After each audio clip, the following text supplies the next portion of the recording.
Hai, apa kabar kalian semua? Senang sekali Miss Lina bisa melayani di chapel pada pagi hari ini. Sebelum kita mulai, mari kita semua masuk di dalam doa. Tuhan Allah Bapa kami bersyukur dan berterima kasih untuk pagi hari ini di mana kami semua boleh bersama-sama untuk mengikuti ibadah chapel. Tuhan tolong berkati setiap anak-anak-Mu dimanapun kami berada, sekalipun masih di dalam online Tuhan, tapi kami yakin roh Tuhan akan bekerja di dalam hati, di dalam rumah-rumah anak-anak-Mu Tuhan. Berkati supaya hari ini kami boleh mendengar akan suara-Mu. Berbicaralah Tuhan sebab kami semua siap untuk mendengarkan. Di dalam nama-Mu Tuhan dan Juru Selamat kami yang hidup, kami berdoa meminta mengucap syukur. Amin. Ya, teman-teman, apa sih yang kamu alami selama seminggu ini? Senang, sedih, sebel, atau biasa aja? Hari ini tema kita tentang emotional check. Kira-kira kalau kalian dengar kata-kata emosional atau emosi, kalian sama seperti Miss nggak ya? Waktu dapat tema ini bingung, kira-kira gimana cara mengecek emosi kita? Seringkali emosi itu dikaitkan dengan marah. Apa cara mengeceknya? Dengan dipancing-pancing supaya kita marah? Atau indikatornya adalah kita termasuk orang yang mudah marah, susah marah, atau diantaranya? Padahal kalau kita chat-chatan tuh kita suka menyelipkan emoticon, bukan? Nah, itu juga pasti berhubungan dengan emosi. Jadi kira-kira menurut kalian apa yang dimaksud dengan emosi itu? Rasanya setiap orang tahu apa itu emosi, bisa merasakan emosi tetapi sulit menjelaskan definisinya. Mengapa? Karena emosi merupakan sebuah pengalaman rasa. Emosi juga merupakan sebuah pesan. Sebagian dari kalian pasti pernah menonton film Inside Out ini, bukan? Yang belum, silahkan search di Google ya, rame banget, kalian harus nonton. Miss pikir film ini cukup mewakili apa yang dimaksud dengan emosi. Emosi berasal dari bahasa Latin, yaitu emovere atau moving out. Dalam sebuah buku yang Miss baca mengatakan, emosi adalah suatu perasaan dan pikiran yang khas, keadaan psikologis dan biologis yang merupakan dorongan untuk bereaksi atau bertindak karena adanya rangsangan baik dari dalam maupun dari luar individu, di mana hal tersebut bisa berupa marah, sedih, bahagia, takut, jengkel, malu, terkejut, cinta, puas, dan lain sebagainya, yang secara keseluruhan merupakan respon atas stimulus yang diterima. Jadi seperti karakter di film tadi, emosi bisa berupa sad, happy, disgust, angry, dan lain sebagainya. Emosi bukan sesuatu yang buruk, karena emosi juga bisa menjadi sesuatu yang positif. Film ini menjadi gambaran bagaimana semua emosi ada di dalam diri kita dan mendrive kita untuk melakukan sesuatu. Emosi atau pikiran yang positif akan menghasilkan perasaan yang menyenangkan dan dapat mengambil keputusan yang tepat. Namun perasaan frustasi, marah, dendam membuat hati menjadi susah dan membentuk emosi yang negatif. Emosi mana yang paling menguasai kita? Suasana hati kita itulah yang terlihat oleh orang lain. Dan biasanya orang lain menilai dari apa yang tampak dari luar. Misalnya, sepanjang hari kebetulan kita sedang kesal karena suatu hal. Lalu ada teman yang ganggu-ganggu kita dan kita marah sekali kepada orang itu. Lalu orang yang melihat kita pada saat itu, dia melabeling kita adalah seorang pemarah. Wah, pasti kita sebel banget ya, kesel banget. Tetapi bersyukur teman-teman, Allah kita adalah Allah yang maha tahu. Dia tahu dan mengenal siapa kita. Buktinya, kalian pasti masih ingat kisah mengenai pemilihan Daud. Sewaktu Samuel melihat Eliab yang tinggi dan cakep rupanya, ia langsung berpikir, oh inilah raja pilihan Tuhan, karena penampilannya sesuai dengan kriteria seorang raja. Namun apa yang Allah katakan? Jangan memandang paras atau perawakannya yang tinggi, sebab bukan yang dilihat manusia, yang dilihat Allah. Manusia melihat apa yang di depan mata, tetapi Tuhan melihat hati. Mengapa Allah mengatakan demikian? Karena Allah dapat melihat apa yang ada di dalam hati kita. Seperti yang digambarkan di dalam film Inside Out, di dalam hati kita tersimpan semua jenis emosi. Dan yang terpenting ialah bagaimana respon hati kita untuk setiap keadaan. Emosi apa yang akan mendominasi suasana hati kita? Bagaimana cara kita mengendalikan emosi-emosi ini agar menjadi orang yang tetap tenang, sukacita, penuh keceriaan, dan berkenan di hadapan Allah? Allah memberikan jawabannya di dalam Amsal 4 ayat 23. Mari kita sama-sama buka.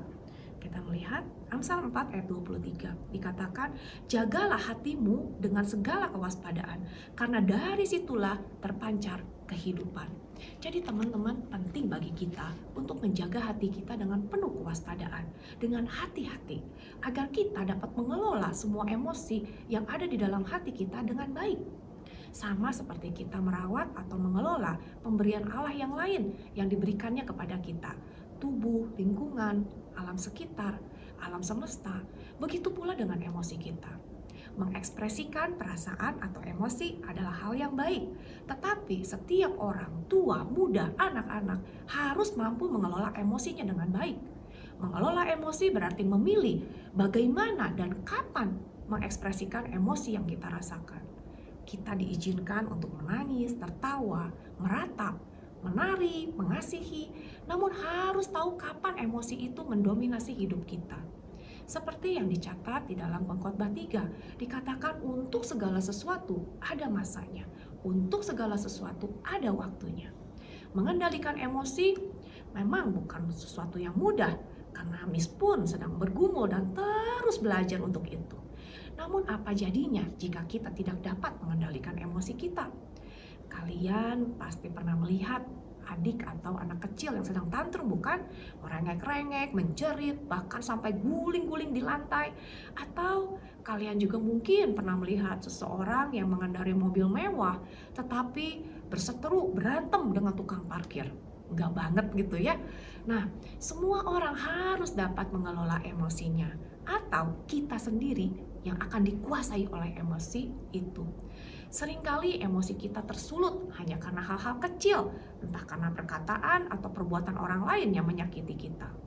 Sebagai anak Tuhan yang sudah diberikan hidup yang baru, hidup kita tidak lagi dikuasai oleh diri kita sendiri. Kita yakin ada Roh Kudus yang membimbing kita, menolong kita, agar semakin hari kita dapat hidup semakin serupa dengan Kristus. Hati dan pikiran yang dikuasai oleh Roh Kudus akan melahirkan hal-hal yang positif, bukan hal-hal yang negatif.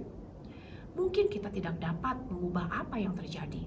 Kita tidak dapat menghindar dari orang-orang yang sengaja atau tidak sengaja membuat kita menjadi emosi. Tetapi kita bisa mengubah reaksi kita terhadap emosi, terhadap hal itu. Kita bisa untuk tidak membiarkan orang lain mengendalikan pikiran atau emosi kita. Seperti apa yang dilakukan oleh Yesus pada saat ia ada di dunia ini.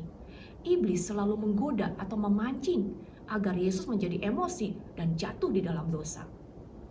Kalian juga pastinya sudah sering mendengar kisah tentang Yesus dicobai oleh iblis sebanyak 3 kali. Namun jika kita perhatikan di ayat selanjutnya, iblis tidak hanya berhenti sampai di situ saja. Ia selalu menunggu waktu yang tepat agar dapat kembali mencobai Yesus. Dan iblis memang selalu mengintip dan siap menerkam agar Yesus jatuh di dalam dosa. Bisa melalui ejekan daripada ahli Taurat, melalui siksaan yang ia terima sebelum dan sesudah disalibkan, dan masih banyak lagi kita dapati di dalam Alkitab bagaimana iblis mencoba untuk mengendalikan emosi Yesus. Namun Yesus selalu dapat mengendalikan emosinya untuk tidak marah, untuk tidak berbuat dosa.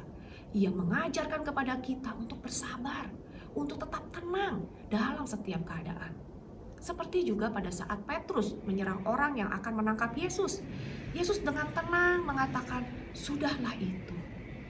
Bahkan dengan kasih-Nya yang luar biasa kepada setiap kita manusia, Ia dapat mengasihi dan mengampuni orang-orang yang melakukan kejahatan kepadanya. Teman-teman, memang tidak mudah untuk mengendalikan emosi kita, but it's worth it for fight it. Jika kamu membiarkan dirimu dikuasai oleh kekesalan, oleh amarah, oleh emosi, maka kamu akan sama tidak berdayanya dengan ikan yang terkena pancing. Kamu membiarkan orang lain membiarkan pikiran dan emosimu dan kemarahan yang tidak terkendali. Semuanya itu bisa menyebabkan kamu melakukan tindakan yang bakal kamu sesali. So, mari kita belajar dari apa yang Yesus sudah lakukan. Ketika kita dihadapkan pada situasi yang memicu amarah atau kesedihan di dalam hati kita, kita harus berusaha untuk tenang. Kita bisa tarik nafas kita dalam-dalam, lalu kita berdoa sesaat, sekalipun di dalam hati. Minta Roh Kudus untuk membuat kalian tenang dan memikirkan apa yang sebaiknya dilakukan atau dikatakan. Kalian juga bisa berbicara kepada orang lain yang dapat dipercaya, kepada kakak pembimbing, teman, guru, dan tentu saja orang tua kalian. Mereka akan siap untuk menjadi teman curhat dan konselor kalian. Barulah kita dapat memutuskan atau merespon persoalan itu dengan benar. Dan kita juga belajar seperti Yesus untuk dapat mengampuni dan mengasihi orang yang tidak baik kepada kita. Mungkin orang tersebut punya masalah yang kita tidak tahu dan kita tidak mengerti mengapa mereka melakukan hal itu kepada kita.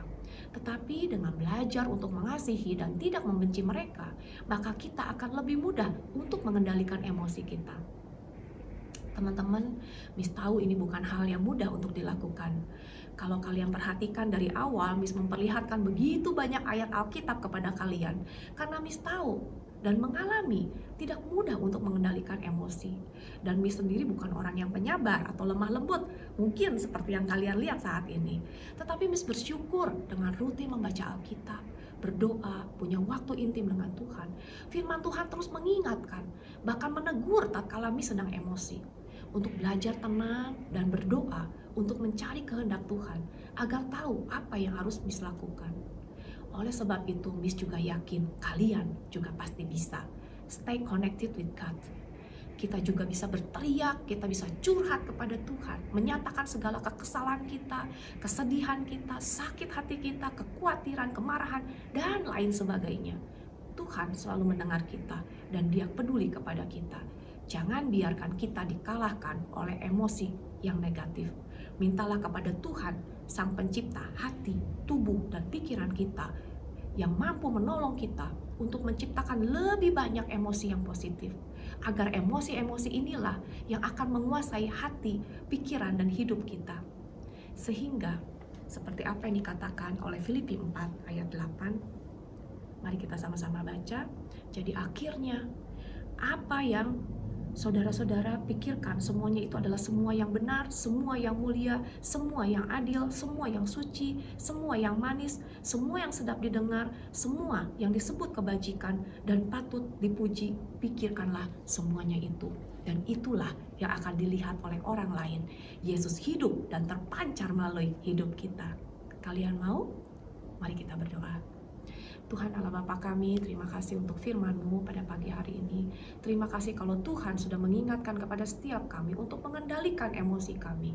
Tuhan, Engkau tahu kami adalah manusia yang hidup di dalam daging, manusia yang lebih mudah tergoda, lebih mudah jatuh di dalam dosa, terutama di dalam mengendalikan emosi kami.